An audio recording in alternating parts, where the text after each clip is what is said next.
Hi, I'm Sheilaa Hite, world-class astrologer, tarot master, spellcaster, medium, and all-around magical being.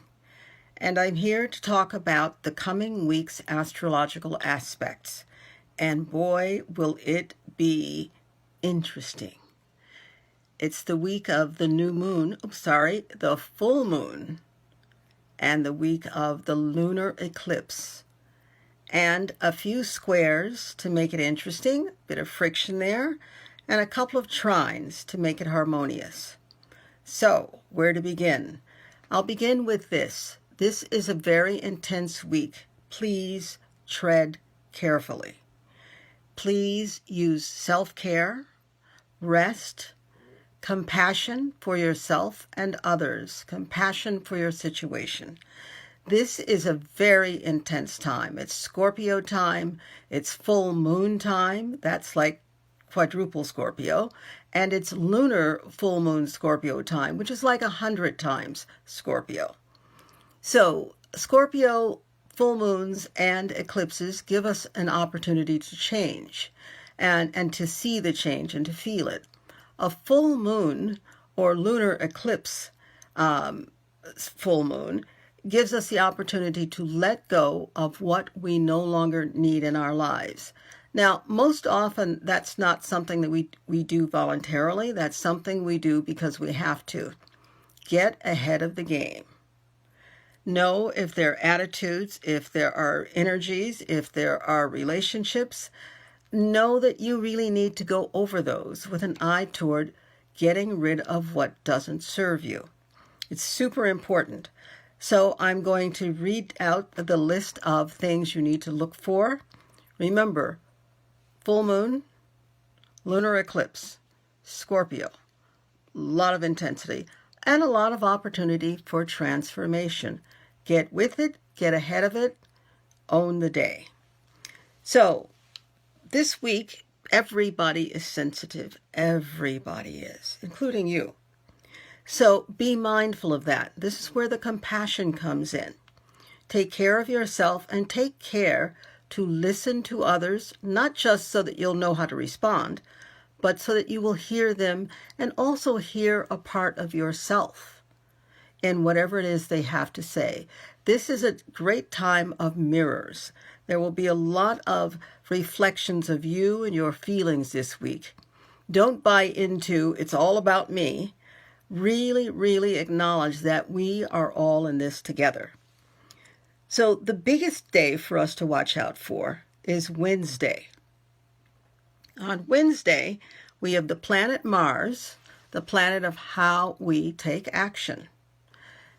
Mars in opposition to the planet Uranus, the planet of anything can happen and probably will. So Mars is very volatile. Uranus is very volatile. They get with each other and they start pulling for power. Who's going to be the most powerful in this situation? Please do not get caught up in power plays.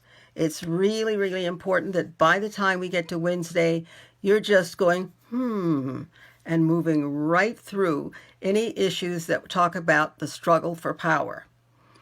Now, the aspect not only takes place on Wednesday, but there will be a couple of days leading up to Wednesday, and then there are a couple of days of release.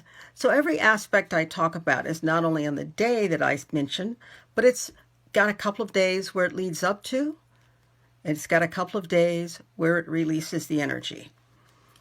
So Wednesday, most important, just a lot of, you have to zen your way through. Just a lot of and moving on. Yes, you have an opinion, but right now you don't have an opinion. Self-care, compassion, balance. That's really what has to happen. This too shall pass. Keep that in mind. Then we have, on Thursday, we've got Mercury, the planet of communication, the planet of exchanging ideas. We have that trine making a harmonious, beneficial aspect to the planet Neptune. Neptune, intuition. Neptune, the soul. Neptune, illusion, Neptune, the fog. So if Mercury, communication, is harmoniously involved with Neptune, which is the soul and intuition, this is good. What is your soul telling you? What is your soul saying now? What do you intuit you need to do now? Because that's what you need to do. This is not a week to drive your sports car at 90 miles an hour down the city street. This is a week to park the sports car and walk. Take it easy, take it slowly, just move comfortably and rhythmically. That's your best bet. Then on Friday, we have the big day.